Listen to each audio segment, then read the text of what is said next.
Second baby कब बड़ा हो जाता है और अपने आप से उसकी सारी चीज़ें मैनेज हो जाती है, so you should take second chance. जो भी ये सारी बातें कहता था ना, मुझे बहुत ज़्यादा गुस्सा आता था, क्योंकि चारवी के टाइम की ना मुझे अभी तक एक एक बातें याद है कि वो किस तरह से वो पूरी स्लीपलेस नाइट और एक छोटी छोटी चीज़ें जो इरिटेट भी नहीं कह सकती, क्योंकि वो हमारी फर्स्ट मदरहुड जर्नी होती है, तो आपको छोटी छोटी बातें भी बहुत ज़्यादा बॉदर करने लगती है, जिस वजह से मुझे हमेशा सेकंड चांस लेने में ना एक डर सा रहता था, और साथ में जॉब के साथ बहुत सारी चीज़ें मैनेज करना बहुत मुश्किल हो जाता था।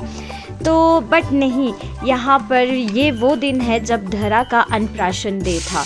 तो मैं सच में कहूँ, ये बात कहीं ना कहीं सच है कि जब हमारा सेकंड बेबी होता है ना, तो हमें बहुत सी चीज़ें ना पता भी नहीं चलती है कि वो कब मैनेज हो गई, कैसे हो गई, कुछ नहीं आइडिया। तो यहाँ पे मुझे पता भी नहीं चला कि धरा के ऑलमोस्ट 6 मंथ्स कब कंप्लीट हो गया। आज उसका अन्नप्राशन डे भी है, शायद इस वजह से भी, क्योंकि हम कुछ बातों के लिए मेंटली भी प्रिपेयर होते हैं, कुछ चीज़ें हमें मैनेज करनी पहले से आ जाती है, और बहुत सी बातों के लिए हम पैनिक होना भी छोड़ देते हैं। तो इसी तरह से मैंने अपना सुबह सारा काम निपटा दिया, घर की क्लीनिंग हो गई।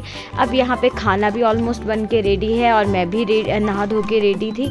तो मैंने कहा अब क्यों ना आराम से बैठ के सुकून से थोड़ी चाय पी जाए, और यहाँ पे मैं और मम्मी दोनों बैठ के चाय पी रहे हैं। और अब इसके बाद फिर कुछ नहीं, मैंने कहा अब मैं उस दिन कुछ स्पेशल भी तो बनाना था। धरा के लिए तो खीर बनी थी, तो यहाँ पे मैं चना भटूरा बना रही थी सबके लिए। भटूरे के लिए मैंने सूजी को दही में भिगो के रख दिया था, और यहाँ पे मैंने फिर इसका डो भी रेडी कर दिया।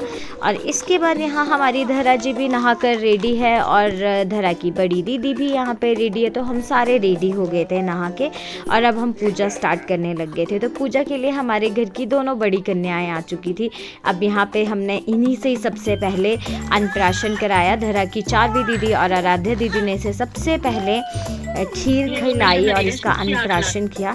तो इसके बाद यहाँ पर सब फैमिली मेम्बर एक एक आकर इसे खिला रहे थे। तो मैं यही कह रही थी कि सच में ही मुझे पता भी नहीं चला कि ये ऑलमोस्ट 6 मंथ्स कैसे बीत गए। तो अब मुझे मेरा स्कूल जाने का टाइम भी आ गया था, तो यहाँ पे इसीलिए हमने धरा का भी अन्नप्राशन थोड़ा जल्दी कर लिया था। तो बुआ की तरफ से भी खिलाओ सैम। लो जी, ये आप देखो बुआ, ये बुआ त्रिशु दीदी, ये बुआ दूसरी, शर्मी की तरफ से, और ये इसके मामू मामी सबकी तरफ से। लो तो यहाँ पे मैंने सबकी तरफ से खिला दिया जो यहाँ पे उस टाइम पे प्रेजेंट नहीं थे, और यहाँ पर हमने अपना ब्रेकफास्ट भी कर लिया। और अब यहाँ पे ये दोनों गुड़ियाँ अपने दादू दादी के साथ बैठी हैं, उनके साथ मस्ती कर रही है, गप्पे मार रही हैं। तो बहुत अच्छा लगता है ये सारे देख के कि जब हमारे बच्चे अपने ग्रैंड पेरेंट्स के साथ बड़े हो रहे होते हैं, क्योंकि बहुत सी चीज़ें हम उन्हें नहीं सिखा सकते जो उनके ग्रैंड पेरेंट्स उन्हें सिखा देते हैं। तो इस बात में आई फील ब्लेस्ड कि मेरे बच्चों के पास उनके ग्रैंड पेरेंट्स हैं। अगर आपको मेरी वीडियो अच्छी लगी तो मेरी वीडियो को लाइक शेयर ज़रूर करें, और चैनल को सब्सक्राइब और फॉलो करना ना भूलें। Thank you so much for watching. Bye bye.